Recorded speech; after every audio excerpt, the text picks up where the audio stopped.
Hi there, my name is Jay, and today I'm going to give a tutorial on paperless grading in ELT, how to work smarter and not harder. I'd just like to preface this video by saying that this is no more than the workflow that I use in my day-to-day classes, just to minimize grading of small pieces of homework and facilitate my life as a teacher. So I want to minimize grading wherever I can, and to do that I use technology and paperless grading. Okay, so I'd just like to say this is nothing more than the system that I use in my day-to-day workflow, and perhaps you can get something from this that you can use in yours as well to facilitate your lives, because we don't love grading. Well, at least I don't. So paperless grading in ELT, how to work smarter and not harder. The first question that we need to ask ourselves is, why do we grade? And I can tell you it's not because it's fun.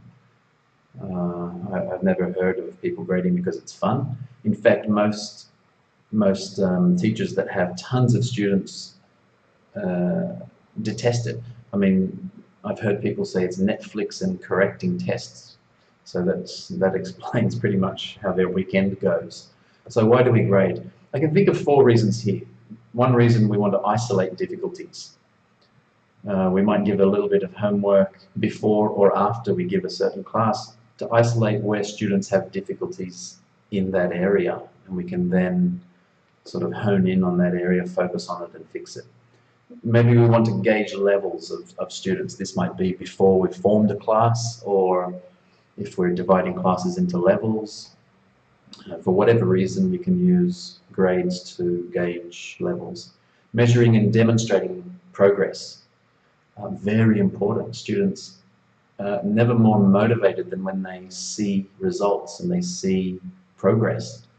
And so, for example, last week I videotaped my class, starter class, giving a quick interview about themselves, and saying who they are, what their hobbies are, what they do on the weekend. And at the end of 4 months or 5 months, I will record them again. Okay, it's paperless, and it's a form of grading. I'm showing them their progress, showing them how much they've progressed throughout the semester, and they love it. They love to make the video and then to see their progress, real progress in front of them. It's really a motivating thing for students and for teachers. And we want to gauge understanding. Perhaps you've given a lesson on a certain area of English, and you want the students to go away and do a quiz and gauge their understanding, make sure that they understood. So there's four reasons why we grade. There are no doubt many more. How much time do we spend grading? We can't get away from grading altogether. We need to grade writing and tests and quizzes and all that sort of thing. We can't get out of it 100%. What we can do is minimize it. But imagine this, you have 100 students. You just need to spend 5 minutes on each student, and you've already amassed 500 minutes of your grading time. So you've just lost your weekend. That's 8 hours of grading. So wherever we can minimize that grading, that's going to be a win for us. How much would we like to spend? I would love to spend 0. It's not realistic. We do need, our students need human interaction, but I'm going to show you the way that I minimize grading. So first, centralization. We need to supply our students with a safe and central place in which they can communicate, collaborate together, and through which we can disseminate information. So first thing that pops to mind is Google Classroom. It's a very useful tool. It's free, and you can see here I've created classes, and when you create a class, within that class the students have a Google Drive, a shared Google Drive, a place, well, I don't know what to call it, a shared Google Drive folder where they can upload files, where I can leave files for their homework, I can leave resources, and students can upload their homework there. They also have a little place where they can communicate amongst themselves. I can put up a topic for discussion, they can ask questions and make comments and that kind of thing. So that's a centralized place. They receive notification when they have homework. When students complete homework, I receive notification. So this is essential, I believe essential. I don't know how teachers live without having a centralized location where all students can contribute. It's a win-win situation for teachers and for students. Students get to work on collaborative tasks together. Everything is organized in one place. There are a ton of benefits. Another example is teachers.io. Now this is just a place where you as a teacher, I'll jump over to my one, you as a teacher can create your website if you like. And there we go, I've got my website. It's got my contact details here, a little bit about myself, and any announcements that are made are put over here. Students can install an app on their phone, and so or on their iPad, and when you put an announcement up here, they receive it automatically. Okay, I click on classes, I can see a layout here of all of the classes that I have, and if I find the class and click on that, all of the homework within that class will appear. Okay, so this is just a centralized place where students can receive all of their homework if you like, and resources to work on their homework. So as we can see there, it's not as complex as Google Classroom, but for me it's just a simple version of Google Classroom. Parents can go in there as well, so when I tell parents this, they can go straight to this website, no need to register, no need to log on, they just go straight to teachers/jflood, and they can click on classes and see all of their children's homework, or if they're a student, they will see their own class. Okay, so we need that centralized place to collaborate and to disseminate information to our students. Now, I don't want to present from the beginning, I just want to present, okay.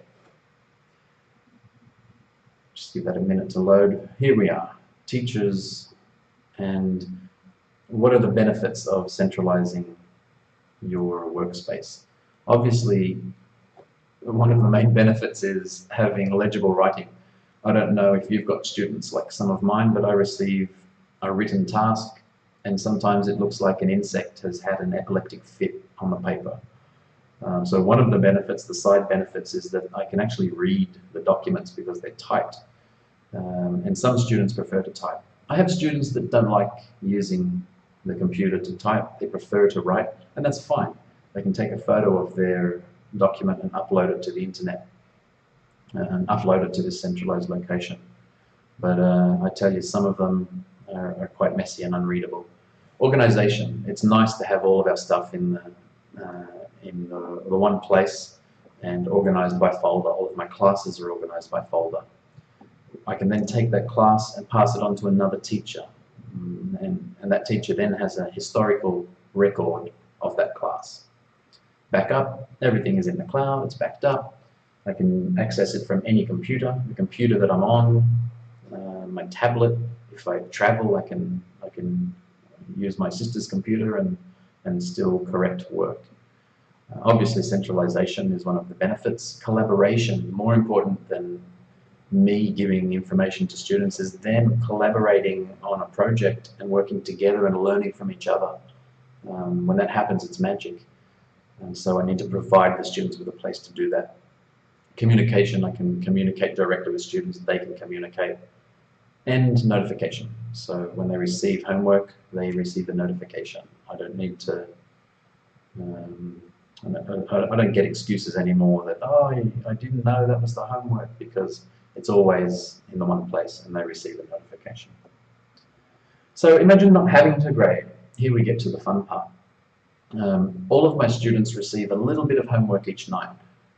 After researching the top countries in education, the countries that produce the best results in the world, after many years of being near the top, Finland was one of those countries. Australia, New Zealand, Canada. This year, Singapore is up there.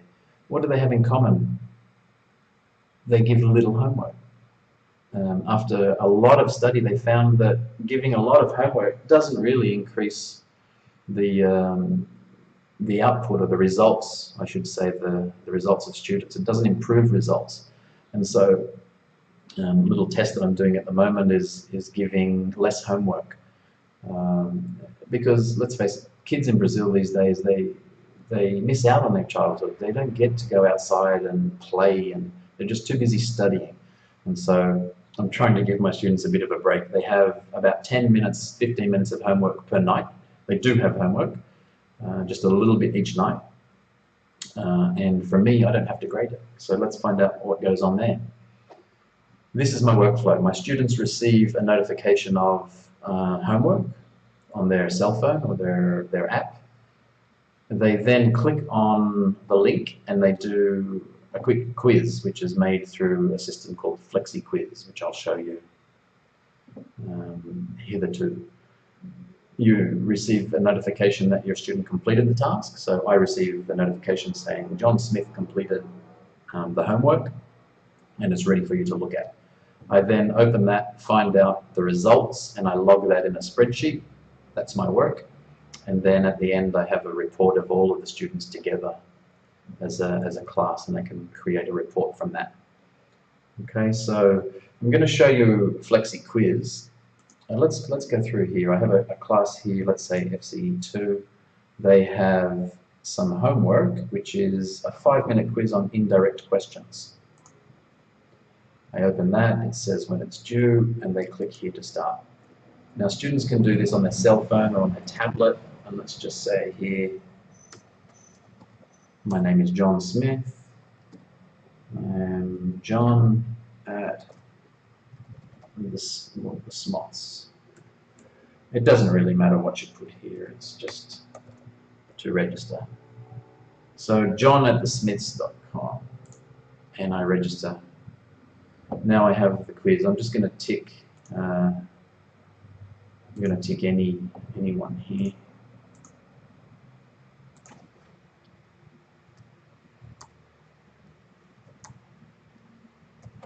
Okay. Do all indirect questions need a question mark? No, they don't. All right. So my students literally have 10 minutes to do this task. They cannot spend more than 10 minutes on it, or the timer will run out. Okay, it is not a 10-minute task, it's only a little quick 5-minute task just to reinforce the lesson. They hit submit and students receive their results here. Oh, I failed, I got 5 out of 8. Now, have a guess what percentage of students retake this quiz if they get 62%. 100%. It's incredible. They treat it like a video game in which they need to level up. If they fail this quiz, they know I'm receiving the results, and for some reason they retake the quiz again and again. I have to limit to 3 times. I have to give them a limit of how many times they can retake the quiz, and some just register, try to cheat the system so they can do more. And that is golden for me. Okay, so students love doing the homework. It's not a lot of homework for them to do. If they fail it, they redo it again. It's automatically corrected. I just receive the results. So I receive an email that gives me this PDF file, and I can just review it. Here I can see that John Smith, perhaps you can tell me what time does it start. Okay, he has a problem with putting the auxiliary verb into the question part, and you know, here I can see perhaps that John has a problem with inversion, verb inversion in indirect questions. And so at a quick glance, I can see here, I can isolate difficulties. I can see where the student needs to work on. Okay, so that's just a quick example of how you can use paperless grading. This system is called Flexi Quiz, by the way. It's also free. You can create an account and make quizzes with 10 questions for free. If you want to create more questions, you need to pay. I pay for this service because it's invaluable, facilitates my life greatly, and I think it's worth the money. You're going to pay about, let's say about 25 reais per month 144 US per month. Okay, so that's FlexiQuiz. That's the workflow that I use for paperless grading. Hopefully you can get something from that. And feel free to send me a message. You've got my details on the teacher's website there. Feel free to send me a message if you've got any questions or any ideas you want to pass to me. So I'd be happy to receive those. Okay. Until next time, bye.